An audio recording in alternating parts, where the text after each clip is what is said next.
yesterday was amazing for all Manchester United fans around the world, but like our coach says, we have to move on. There's another game coming this week, and yes, of course, we do have to now start thinking about Southampton and the smaller games. Big games are easy to get up for. That's what Ruben Amorim said at the start, before this weekend even came about. Brilliant result yesterday, but I do want to move forward now and look ahead to what is happening. I've got all of your transfer updates, 4 key Manchester United players and their futures possibly away from Manchester United, including Rashford, Casemiro, Dalot and Garnacho. Updates on all 4 of them players this morning in the show as well. We're going to talk about the decisions that Ruben Amorim has made that the fans love right now at Manchester United. Is it time that Bayindir and Zirkzee stepped up into that starting lineup ahead of other key players? Need I say who?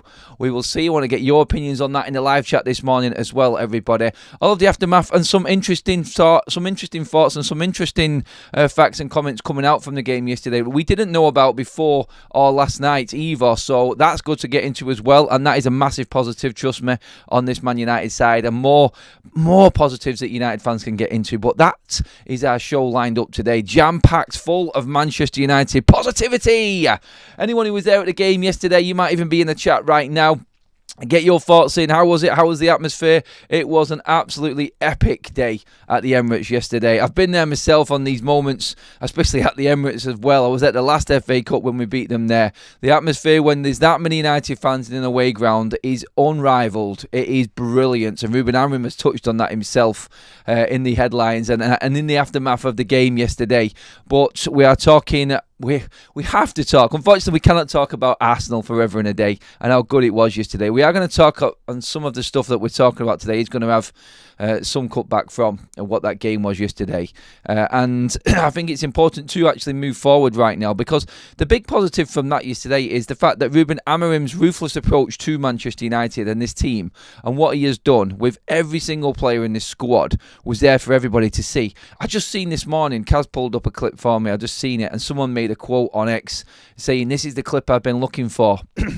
Manchester United attacking the goal right at the depths of injury time yesterday, an Arsenal counter-attack on them, but the players running back, the players and how quickly Manchester United players got back working as a team. That was the clip I wanted to see. I've still got it in my head now, and I'm thinking back to it. You know what? It's dead right. Everything that we were talking about yesterday after the game was there again. Everyone is picking up these moments and clips from the game now. It's full-on positive vibes right now, because you know what? There isn't one standout individual in this team anymore. There isn't any individuals in this team anymore. It's a team. United are United. United are back. Yes, we need improvements everywhere, and we're going to talk about that today. But let's start off with this. Let's start off with what Ruben Amorim has done and what he's installed into this squad, into the mind, into the psyche of these players, and the determination and application which has changed is night and day in difference. It really is. And Joshua Zirkzee, I think, epitomises that. Ruben touched on it about Zirkzee, about Bayindir. I want to make the point here today. I just want to see, and I'm going to test the waters with you all in the chat as well regarding Rasmus Højlund. Bit of a concern at the moment. I know Zirkzee has come on the pitch in, let's just say at the latter stages, teams are tired. It's sometimes easier to just stamp your authority on a game. I think when other teams are tired, you can come on when concentration is a little bit here and there. Start of games, Zirkzee hasn't really done that well. Obviously, that we had the issue with Newcastle, but Rasmus Højlund really isn't doing it at the moment. He isn't fitting the Amorim system. Everything is working up to that point. He just doesn't hold the ball, and you could say it's been a little bit harsh on him. It's thankless. It's a thankless task, but he just isn't doing enough. And right now, yes, he's got the pace over the top, but Joshua Zirkzee holds the ball up. He's a lot better with the ball. So I think it's time, and I want to see what you think about this. Is it time that Zirkzee came into the fold? Because he did well yesterday. He did very well when he came on yesterday. It wasn't just about the penalty. He did his job in holding that ball up and definitely buying Manchester United time when we was under pressure. And then you've got Altay Bayindir. I think he has to step in. Just look at reaction times. Look how quickly, and it just little tiny little things that you pick up on. We didn't touch on it yesterday because it was just pure emotion central. But look how quickly he gets up off the floor. Look how quickly he gets down. For a 6'6" beast of a goalkeeper, look at the penalty saves. They were in the corner of the goal, and they weren't struck poorly. He got strong hands to both of them, got down really quickly. His reaction times are absolutely phenomenal compared to what of Onana for me. And I honestly feel like it's time. This ruthless streak that Ruben Amorim has put in, and many fans would have been questioning Bayindir starting this game, but Ruben Amorim was dead cert. He knew. You heard what the Bruno Fernandes said after the game about Bayindir. You heard what other players have said about Bayindir and how professional he is, and he takes his opportunity, and everybody's been right behind him at the club. You look at that. Ruben Amorim knew on Friday. He knew already that he was playing. He just said it out. It's Bayindir will start. Simple. And everyone's like, oh, God. Like, there we go. Straight away. There's a little bit of a shock to the system. Like, Bayindir's in again. Remember what he did last time against Spurs? Wasn't that great? But that's a manager. That's a coach that's installing that vibe, that's installing that mentality into these players right now, and that's the difference. You can see it, simple little things in how he's treated certain players, how he has been ruthless with certain players. I think how he's integrated Lenny Yoro into the team, but it just feels like, to me as a fan, it feels like Lenny Yoro is part of something right now, and he's hardly featured. Harry Maguire and what he's done with Harry Maguire. And telling him and just coming out and saying we need leaders in this team. Harry Maguire is one of them leaders. Now, Andy Mitten posted yesterday about Harry Maguire being ill for 2 days prior to the game. So Friday, Saturday, Harry Maguire was in bed, ill, but he still wanted to play the game. Mentality monsters, leaders on the pitch, warriors, because that's what Harry Maguire was yesterday. Honestly, if it wasn't for Bain, you know what? I'm not even gonna go tit for tat with man of the match or anything like that. I agreed for the emotion and everything else that was involved and how important a role that Bayindir played yesterday. I gave him my man of the match because of that, because he really did win that game for Manchester United yesterday in his moments, and he took them and he did well. He really did. The saves from Declan Rice were superb. The save from, obviously, the penalty from Odegaard in the second half, brilliant. But Harry Maguire and Matthias de Ligt yesterday were just on a different planet. A different planet. And I pick up on things like this, like Matthias de Ligt saying when he was brought into Manchester United, he just wants to be at a club where he can spend more than 2 years with a manager. He's never had 2 more years. He's never had 2 years with one coach at one club. He just wants to spend time and develop under one man. He said that. They're the words that came out of de Ligt's mouth. And obviously he was thinking that with Ten Hag, and he's gone. And just look at how quickly he's taken to the message. That's a proper professional footballer right there. And you know what? Watch that clip. It's on X. I may retweet it and put it out there, but watch and look at the pace of Matthias de Ligt in the depths, in the hundreds of minutes in that game, sprinting back to his own box to try and get back into position, followed by Toby Collier, followed by Ahmad, followed by a glut of Manchester United players, not Mainu, it was Mainu. Just look how quick Manchester United got back and into position. This is where we've been unstuck before, and that is down to one thing, one man, and that's Ruben Amorim. And what he has done to this team, he has turned it around, and that's by being ruthless. Garnacho. Point proven right there. We're going to talk about Garnacho in a minute on the other side of things and off the pitch. But on the pitch, look at what's happened. No, you will not do this. No, you will not get away with this in training. You have to be at this level. Otherwise, you're not going to feature. He's come back gradually, back into the squad. A little appearance off the bench. Gradually coming back in. Get your chance, bang. In the biggest game. Plays a big part in Manchester United winning the game against Arsenal yesterday. And all of a sudden, look at that. From what we had with that situation on Derby Day, Garnacho has turned it around and got to this point. Came on against Liverpool, got an assist. Was on from the start against Arsenal, got an assist. We're asking for these players to step up in big games. We're asking for these players to turn up when it really matters.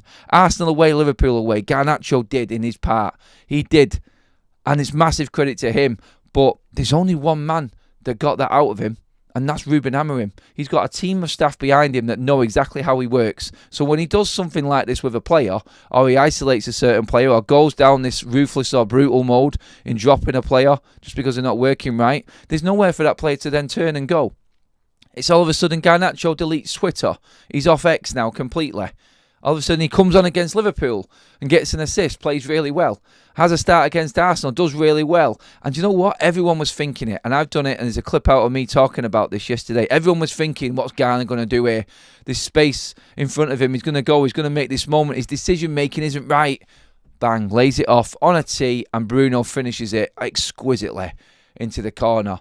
That's the decision-making moments that Ruben Amorim is getting into these players. Yes, he said he can't train it, and you can't train them moments. You can't train what these players do on the pitch when they make these individual mistakes, or they choose to pass it instead of shooting, or whatever it is in that scenario or situation. Defenders too, but what it does do, when you give a player that direction, when you install that confidence into that player, that you train hard, you will be part of this squad. This system will work. You will get used to it, and you will make the most of it. Right now, I just feel like this Manchester United side, they know that they're missing a few little elements. They know that they're not the best team.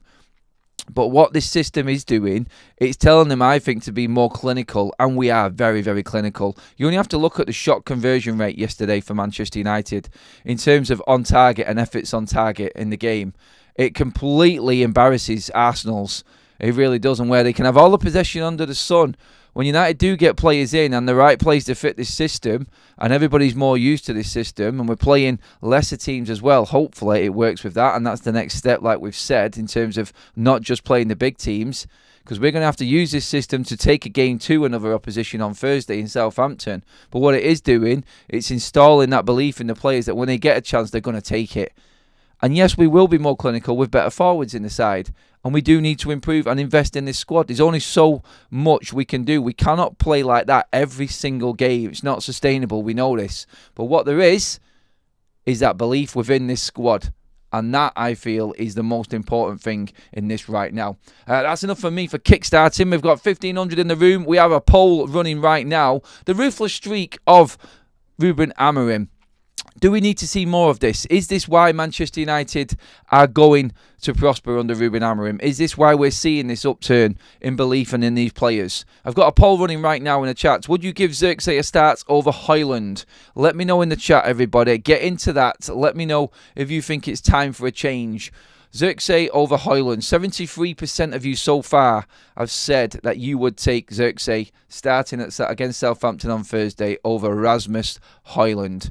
That, I feel, is quite... I mean, there is a lot of that's come off the game yesterday, I think, in terms of opinion. But you can only talk about what you see in front of you. And I feel like right now the United fans are believing in what happened with Xerxes. Ruben Amorim made that big call against Newcastle. And you look back to that game. From that call, what has gone wrong with Manchester United? What has gone wrong? Not much. We have been more than competitive.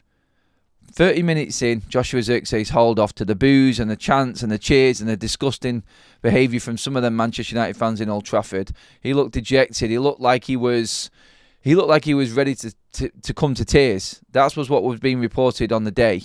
And from that 30-minute mark, we were battered first half hour, yes, but we solidified that game.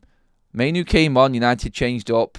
We had the odd chance here and there. We fought a little bit, and it was a more even game from that point. But you can lose a game in 30 minutes. United did do.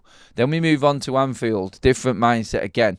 Xerxes comes on, has an impact, nearly sets up the winner in the end. And then we move on to Arsenal again, another step. He comes on again, and he gets the winning penalty, as well as nearly scoring a goal in bleeding extra time as well. And the skills and what he did in the game and everything else, that's the point. That's the point. I think that's where Ruben Amorim has got these players. And what he does, you would come away from that game as Xerxes thinking that this is the end.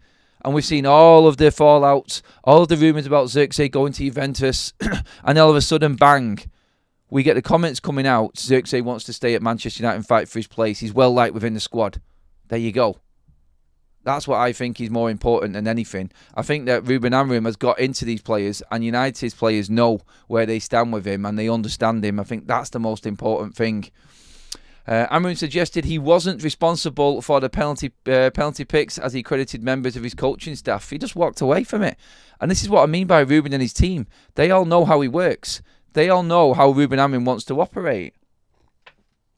Making sure my throat's still all right. Still sore from yesterday a little bit. Manchester United hadn't scored at Anfield since 2018. Ruben Amorim changed that last week. Manchester United hadn't won at the Emirates since 2019. Ruben Amorim changed that yesterday. There you go. And this is just in 2 months of being in charge. Thrown in at the deep end and getting a tune out of these players right now. We'll finish up that poll. We're going to do another poll in a minute as well. which is obviously, no, it's just come up right now actually. Here we go. Bayindir or Anano? That's the next question I want to ask. Please get the likes in, everybody. Make sure that you do subscribe to Forever United TV. Creeping up to 1,700 in the room with us right now already. Loving that. So we're going to get into all of the news and talk off the pitch next, because there's plenty to talk about. And then I'm going to get, in fact, actually, let's get some comments from you guys first of all and see where we're at. So get your comments in, everybody. Talk to me about yesterday. Director of football, it wasn't so much improvement in individual players, it was more that the team now, that is a team now. They can't get away with playing their own styles and must follow the manager. It's a team game, not individual FC. And we're seeing that. We're seeing Bruno Fernandes play as a team player, making different decisions. We're seeing Garnacho, like I said yesterday, about his decision making. All of a sudden, players that have been heavily criticised under a new coach, under a new system, are working better. Almac says, I'm happy that Xerxes did well, but if we were offered 35 million, I would sell. Bab says, can we see Ruben Amorim's work off the field? We can see Ruben Amorim's work off the field, and he's brought into a team at last with real characters. Is that? Camaraderie. Sorry. My mistake, Babs. But you're dead right about that. There does feel like there is a connection within that Manchester United side right now, doesn't it? It feels like they're playing for each other. It feels like they're all on board with the message. It feels like they all want to fight for each other as well. And that was proven in what was said yesterday after the game from the players. That was proven in the fight. And when the chips were down, United players were all willing to fight for each other. Agate, Garnacho, Maguire, and everybody involved there. It was just like, we are not taking this. We are going down fighting. This is not right. That, I think, is there now in this team. And we just need to tweak certain things here and there as we go along. Let's get into everything else that's been going on in the news and what's actually happening in and around Manchester United. Now, more news has come out regarding Marcus Rashford and Ruben Amorim being well aware of the situation with Marcus Rashford before he came into Manchester United. And that's that Ruben Amorim was, well, I'm just going to bring up the story now just to read it out. Amorim is said to have studied Manchester United's stats before taking the job and found numerous references to Rashford's lack of work rate, poor pressing and lack of focus. He knew straight away. I think this is where we're at. So when a new coach comes in, like these quotes about Marcus Rashford here today, when a new coach comes in, he obviously wants to see everybody for himself. Give the players a chance, put them in his system and see how well they work.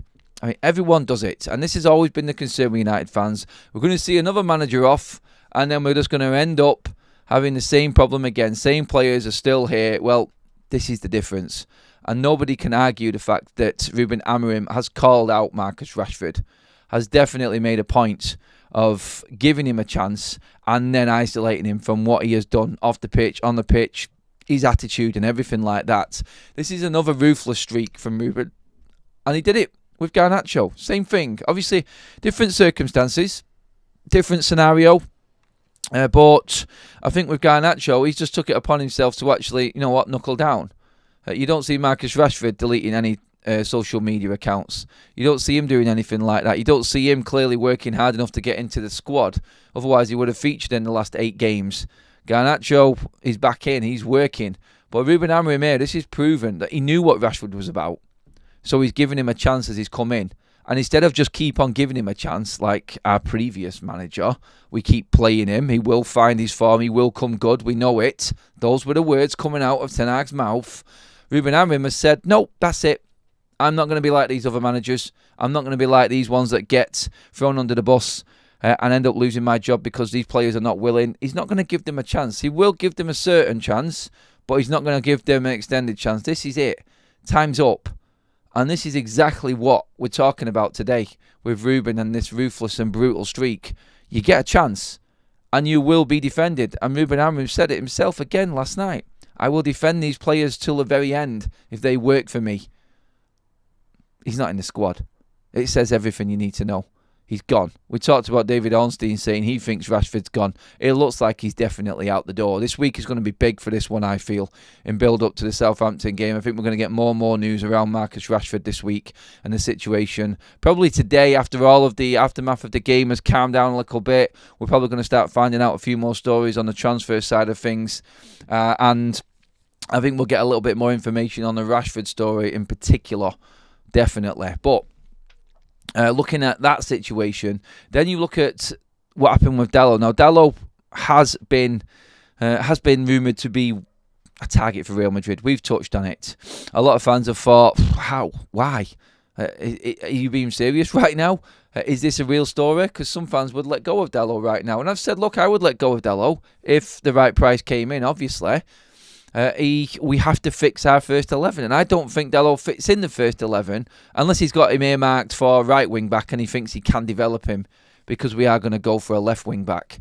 But then again, where do you put Mazraoui then?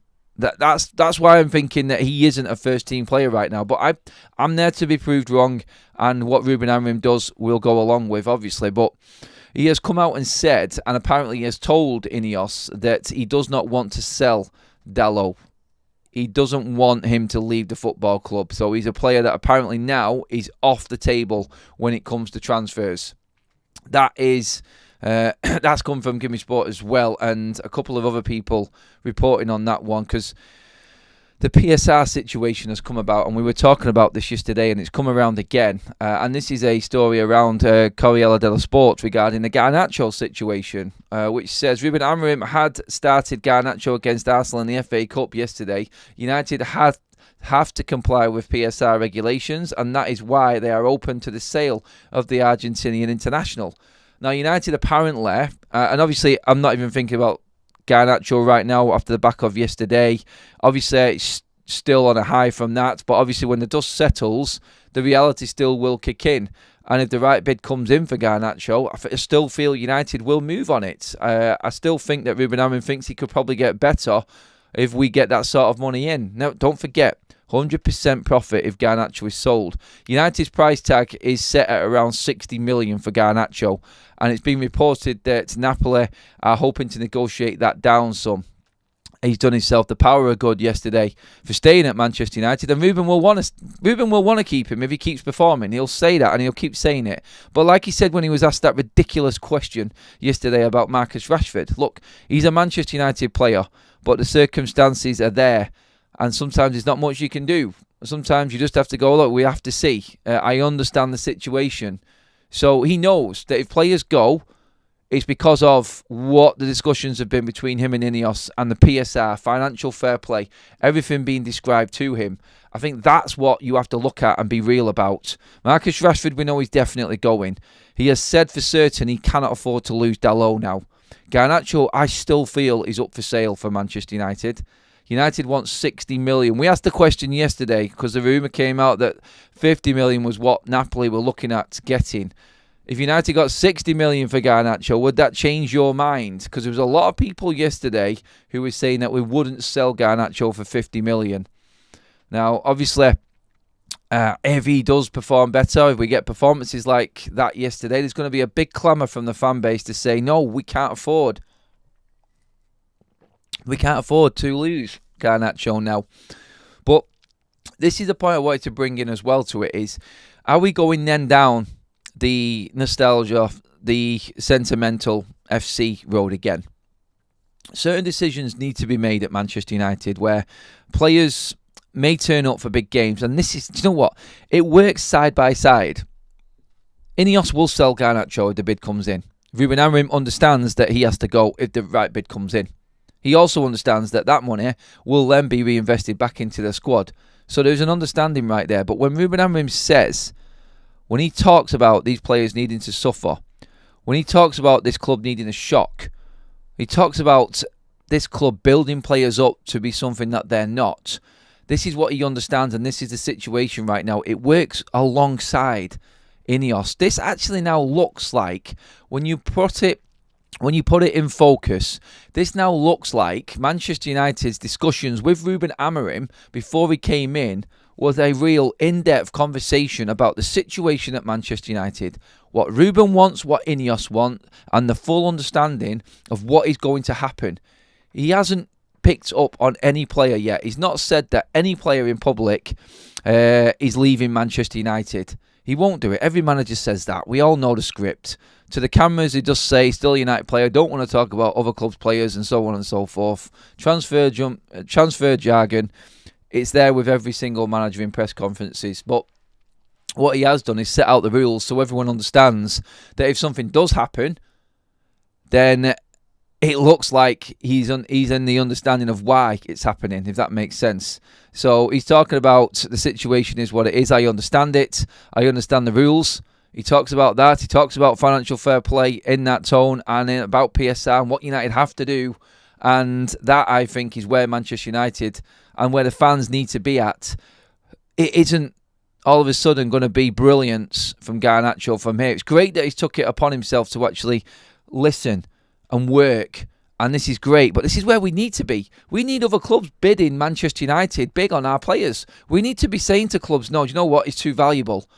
Beforehand, we were talking about the likes of Garnacho, get rid of him. All of a sudden, after one game, the fans are sort of going, oh no, we can see it now, he's working. There will be a point and a big decision needs to be made. And when you've got Ineos in situ and Ruben Amorim in situ, and people with actual balls to make big calls, that's what big clubs are about. For a decade, United fans have fallen into this trap of this sentimental and nostalgia FC about, no, he's an academy player, he can't be sold. Look, we've got the man in to get better out of these players. But if needs must, and Manchester United need to make a call, they will make it, and Garnacho will be sold. If he keeps on performing like this, then it makes it nearly nigh on impossible. And this is what's happening with Ruben right now. I can't afford to lose this player. He will communicate that to Ineos, and then we will go from there. But some players will be moved on. And Garnacho, I just think, keep an eye on it. It still could happen. It really could. And I get into the chat before we move on to the next bit. There's still loads to talk about. 2,200 in the room. Thank you, everybody. Love that. We only have 300 likes, though. What's going on there? That should be up near 600, surely. If everyone is in the room right now, and if you're thinking of just liking the video, it's free. You might as well. Thank you. Give the like. Make sure you have subscribed as well to Forever United TV. That way you can get your comments in. You got Roz has done that with a super chat as well. I'm going to read out a few of these first, and then we'll get into your comments. Welcome to the members club as well, Mohammed.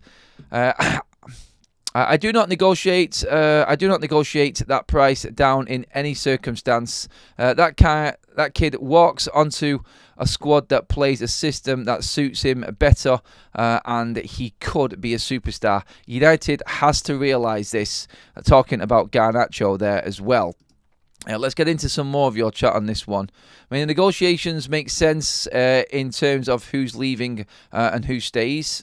Ruben rooted out the toxic elements, performed minor surgery for now, and the team is breathing free and happy again. Only way is up. Yeah, he performed the minor surgery. We still need the full-on open heart surgery that Ralph was talking about.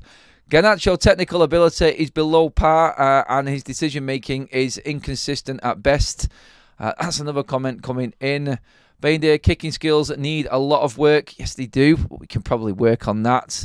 His ability to save shots is what I'm looking at right now, and I feel like that is more important. In my opinion, Dallow's year will start when we get a new left wing back, when he's asked to play right wing back consistently. Same with Nacho. As much as he did well, in my opinion, he's not playing like a cam, more of a winger, both in the summer, possibly. We get it. Let's see what we got. Start Baindir every time. If Anana was in goal yesterday, United would have lost. It's a harsh comment, but probably true, to be honest. There is an element to that, because I don't see Anana making them penalty saves. I just don't. Not with where he was in the goal anyway. The 6'6" frame of Baindir definitely helped United out with that one there. I sent Garnacho packing, says United Spotlight. Yesterday again, showed none of RCM's and 10's wing-backs or forwards know how to keep the ball by Ahmad. They all need to go if we want to start scoring goals. I said 2 years ago that I was crazy to go into a season with Højlund carrying a burden of our striking force. Yeah, I think a lot of people going down the same road with this right now in terms of these players. All of these decisions were what came before Ruben Amorim and Ineos took charge at Manchester United. All of them. Strikers, Garnacho, contracts, everything before. That's what we're dealing with right now. The aftermath of the crap, basically. That's where Manchester United are at. I feel like right now, United are in a position where we need to be ruthless. And it's harsh. It seems bad, especially when we're playing well. But decisions will be made this month, and bigger decisions will be made at the end of this season as well. Which takes us into the next segment, actually, and what else we've got to talk about. And I think it's more important to look at the now rather than the end of the season with transfers and what's happening now, more importantly. We did touch on the Rashford situation. That's probably going to get more news as it comes up. But interesting comments yesterday from Laurie Whitwell. Now, this is the fourth player that was talking about. We've done Rashford, we've done Garnacho, we've done Dalot. Now we're moving on to Casemiro. And the Talk of the Devils podcast and what Laurie Whitwell was saying yesterday, I think is very, very important. I think we can all see the situation. When you're in a situation where you're into injury time, you're needing, with 10 men, to see out a game, try and get it over the line. You need professional players. And Toby Collier comes on ahead of Casemiro. I think we can all read between the lines. But Laurie Whitwell said yesterday from The Athletic that well-placed sources have confirmed and are saying that Casemiro is done. Basically, he's out in January. We've been talking about this for a while now, and it's just a case of certain things being moved around and from the Saudi side, and Casemiro is gone. Ruben doesn't want him in his side. It's quite clear. Games like that yesterday, when you need an experienced head probably to help you out and see you through a moment and try and get over the line, you've got the most experienced man who's won more than anybody on that pitch, can't get off the bench ahead of an academy graduate in Toby Collier. That, I feel, was quite damning yesterday for Casemiro. And I think what Laurie Whitwell has said there is everything that everybody else is saying as well. It does look like the end for Casemiro, and everything is moving towards that. There was another source that came out yesterday that said that Casemiro is done. It got completely swamped with all of the other news and everything building up to the game yesterday, but more and more stories are coming out. Expect in the next 3 days some big developments with Casemiro. I think that's what we're saying right now. Ruben Amorim, interesting comments on Garnacho, in fact, that have just come up. He played very well in the last game, just 20 minutes, but he was very good. He trains very well. It's a good opportunity for him, and it shows everybody that if you train well, you will have a chance. That was Ruben Amorim talking to MUTV after the game against Arsenal yesterday on Garnacho. And again, point proven to what we were saying at the start of the show. Train well. He set the stall. If you fall, then it's down to you. All on you. As simple as that. Another poll in the chat right now, just to test where you're actually at. Do you feel like United have truly turned a corner? Get into the comments, get into the chat, and get into that poll on that one. Yes, no, ask me after Southampton. Because that's the game, isn't it? That's what we're looking at now. It's all down to what's actually happening at the Southampton game on Thursday, because Ruben Amorim was talking about, can this team perform in the lesser games? It's all right in the big ones. Everybody can look at them big games and say, look, you're always going to get up for these games. You're always going to have these games where everything is set in place. He said it before, like the FA Cup final against City. It's all right doing that, but that's not development.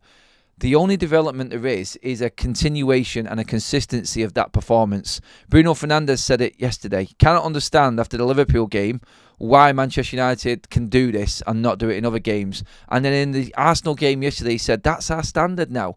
We cannot fall below that line. Everybody knows it in this squad. And when you've got squad players coming on, When you've got Manchester United subs coming on and having the impact that they did, like we have seen in the last few games, in big games, you know that everybody feels like they've got a chance with a Ruben Amorim system. With him in charge, you feel confident that every player's got that confidence in them, that they can come on the pitch and make an impact. Toby Collier yesterday, you cannot afford to let that man go out on loan. I'm sorry. Even if he's off the bench, I'm not saying he is the next best thing and this United don't have to go and spend money and get another midfielder. No, I'm not saying that. Toby Collier yesterday came on and gave United that extra legs. Composure on the ball, by the way. Hello. That, compared to what Ten Hag did to him, in throwing him in at the deep end when you're 2-0 down against Liverpool with a raging Old Trafford crowd on your back, that's the difference in coaching we've got right now. You've seen Toby Collier come on yesterday. It was like, right, chips are down. 10 men. Go on there. Prove yourself. If we send him out on loan, it is absolute suicide. It really is. He needs to be part of this squad. I'm not saying he's a starter. He will get chances. But like we've seen with Garnacho getting his opportunities, Toby Collier right now, I think, is there for United to use off the bench. So when we need to rest Manuel Ugarte or Kobbie Mainoo, we've now got another midfield option there for 20 minutes. That's what we need Collier for right now. And in them 20-minute spells, he may come through, he may start playing better, finding his feet, and actually knocking on the coach's door saying, I think I'm ready to start. I think that's where Collier is right now. Do not let Collier go on loan, for God's sake. We're about to lose Casemiro. Like I said, Eriksen was on the pitch. Two of the most experienced players in Manchester United's squad couldn't get anywhere near one of the most important moments of the season yesterday. That's Ruben Amorim factor right there. And that's what we need to hold on to. And Toby Collier came on and grasped his chance. And it's brilliant that the young lads are doing this right now. When you look at that team there, and you've got Garnacho, Toby Collier, Kobbie Mainoo, these academy players. Like, we're not even talking about Marcus Rashford anymore. That's what we're talking about. It is absolutely brilliant to see. And this is Ruben Amorim in 2 months in charge at Manchester United. Oh my God. Garnacho, Lenny Yoro, Toby Collier, Kobbie Mainoo. I'll just roll them off. It's brilliant. And you know what? I don't want to be talking about selling Kobbie Mainoo. I don't want to be talking about selling Garnacho or Toby Collier or players like this. But when you've got a coach in that helps these players believe, and then the conversation comes around about keeping these players and teams looking to come and take these players away from United and everybody being unhappy about it, I would take that over dealing with what we had before in just get rid of everybody. No, we can't afford to sell him. Give me that all day long. And if they're sold and he's uproar because them players are sold, I'd rather be in that situation than where we was before, where we're not even bothered about players leaving this football club. Amorim. 2 months. With Ineos behind him, that should tell every single United fan where this club is at and where we're heading. Right there. The belief. Believe. It's a big word. It's always been used at Manchester United. Back to Sir Alex Ferguson days. Big banner, big actual mosaic in the stand there. Believe. I remember it in the games, the big important games. This is what Manchester United were built from. The belief that you belong where you are. Wear that shirt. Believe that you belong in that shirt. And every single player on that pitch yesterday, for me, believe that they should be there playing in that game. Now that, I think, is what we need to be clinging on to more than anything today. And I think that's what I'm more excited about. Let's get into the comments section and see what you think regarding everything I've said there, Garnacho, and everything else. Get your comments in, everybody. It's a full section now with your points, and we'll touch on that. Stop hyping Toby like we did Trash It. Who's hyping him, Z? I just said he's a sub-player. God's sake. Unless you're talking about someone else in the chat there. Many others, we want to put much pressure on them too early. Grant them the patience to develop. Keep the patience. Yeah, stop it. Stop. We don't need to overhype Toby Collier. I'm sorry, Z, if that was to someone else there. But I think that's the point I'm just trying to make. Like, give him the opportunities off the bench. He doesn't need to start games right now. But if he comes on and does what he does yesterday, then you could say bye-bye to Casemiro. No problem. You've got a replacement there. Then, saves you money and panic. Go and get Edison in the summer. That's what we're talking about. That's where United need to be. And under Ruben Amorim, everyone believes. So everyone's going to look better. Everyone's going to play better. And when it comes to people coming in and taking our players away, you're going to have to pay big money for it. And that's the difference then. Because beforehand, what value have United had in any player in this football squad? Toby deserves credit, just like Garnacho. Neither are being hyped up. They played for the badge. They're in line with where Ruben wants them to be, which is squad players, part of a team, just like everybody else. Everybody else. I don't think the players believe that they can't. I don't believe the players believe that they can't even adapt to a new system, and they're being paid millions. What for? That's from Stephen. There's always more. There's always some negative in there, isn't there? There's got to be. I can't believe how anyone cannot see how this squad is turning around. Keep them likes coming in, everybody. We should have at least 600 in the live chats. We've got well over 2,200 in the room. Make sure you have subscribed as well. That way you can get involved in the live chats. Keep going. We're on the road to 71k. We only just passed 70k the other day. We're smashing it right now, everybody. I love the support. The fight and confidence is definitely growing. I feel the players have fought more for Bayern yesterday as well.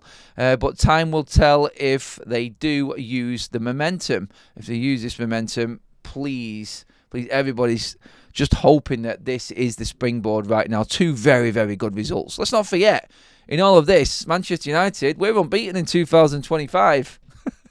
We're fighting for trophies. Look, honestly, right now, when you look at it, all of a sudden, because the players have started to get to grips, the fans are on board. Ruben Amorim talking about the fans behind the goal yesterday, how he feels everybody's connected. He feels the connection with the fans. If you get the fans on board with this movement, the players are there.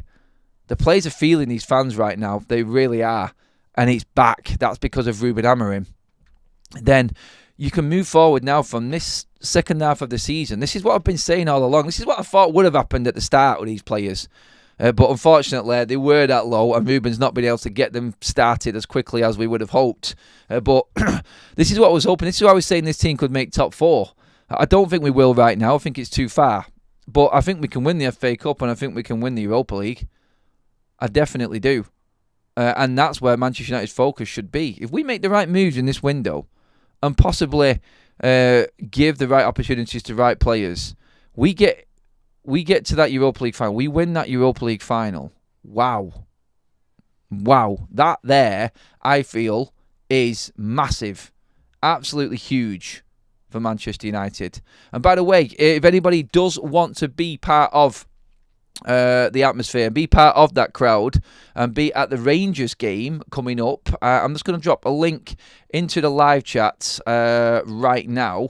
We have tickets available, hospitality tickets for Manchester United against Rangers at Old Trafford in a week's time. I just want to put that in there right now in the live chat, and then I'll pin it up as well for everybody to see.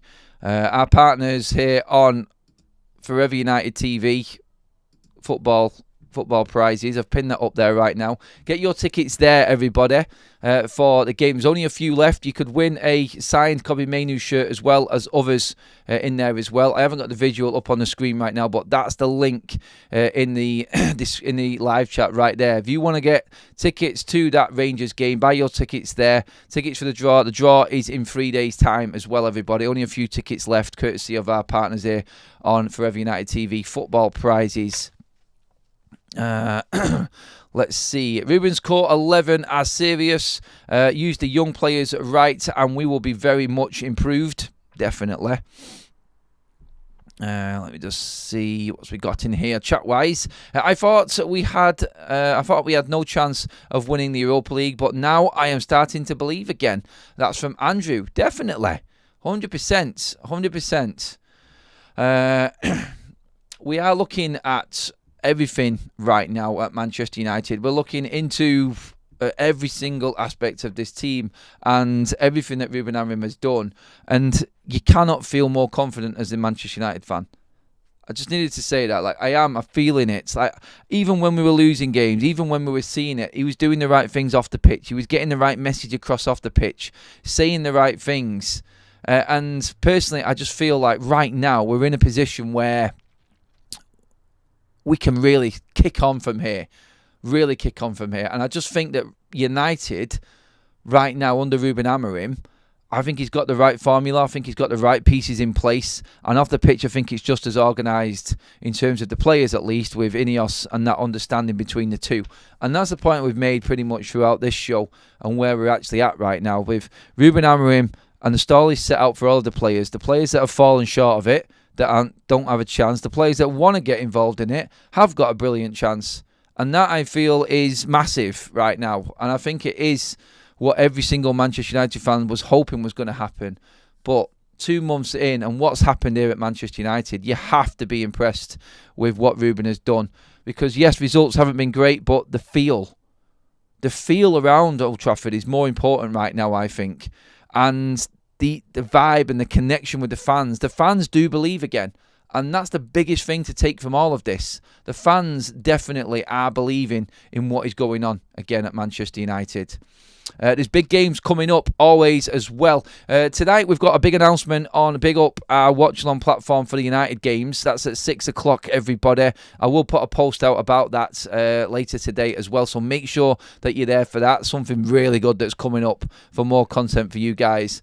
I'm probably going to be busy all week with watch-alongs as well over on Football Talks, our other channel. Please do subscribe to Football Talks, everybody. We'll probably be doing the watch-along for Liverpool and Forest tomorrow as well. More content for everybody to get involved in. So make sure you're there for that one. I'm going to end the show there on a complete high note and just say United are moving forward. I believe. I hope you believe as well. Please do get your likes in on the video. Make sure you have subscribed to Forever United TV, everybody. Well over 2,000 in the room for most of that show there. Unbelievable support from all of you again. Thank you so much. Sorry I haven't read your message out in the live chat. It's very busy with that many people in. But do drop your comments in on the video after it has finished its live as well. And we'll try and get to as many of them as possible throughout the day. But that is it. You're fully up to date, everybody. I'll be back with any other news that breaks throughout the day, of course. And we'll keep you up to date on and off the pitch with anything that is coming out of Manchester United. But for now, thank you, everybody. Give the video a like on the way out. Subscribe if you haven't already. And make sure that you share the video and get your comments in. Thank you, everyone. See you later.